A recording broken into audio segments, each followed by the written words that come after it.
شو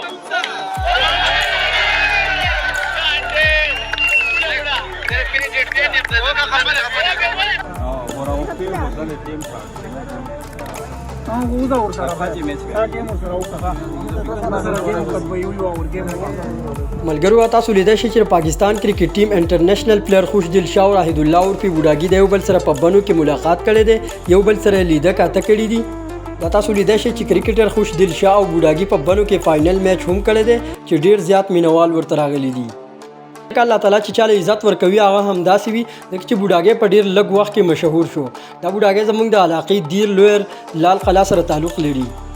تاسو لیدای شئ چې خوشدل شاه ارمازیګر دلته میچ لراځي خو لکه دومره خلک او راشوت زیات نه وي نو دا به وایي چې پرې کې د بوډاګي لکه مینوال ډیر زیات دي نو خوشدل شاه هم ډیر ښه انسان دی ځکه چې بوډاګي سره میچ وکړو او خوشدل شاه د رابال سیسلو غونډې راولي پولټاسې چې بوډاګي چکوي او خوشاله شي او بوډاګي تر میچ هم وګاټو دینه مخکې د راهید الله اور په بوډاګي سره نسیم شاه هم په ویډیو کال خبرې کړې وي او په ګالوچ کرکټ ګراوند کې انور علي د بوډاګي او د کیپټن کامران د میچ امپایري هم کړې وه نو بوډاګي په ډیر لږ وخت کې مشهور شو چې اوس سره غټ غټ پلیران ملاويږي او که تاسو د کرکټ مینوالي نو دا پیج فالو کړئ او دا یوټیوب چینل در سره سبسکرایب کړئ ان شاء الله پر روان وخت په دې چینل باندې تاسو ته د کرکټ ویډیوګانې ملاويږي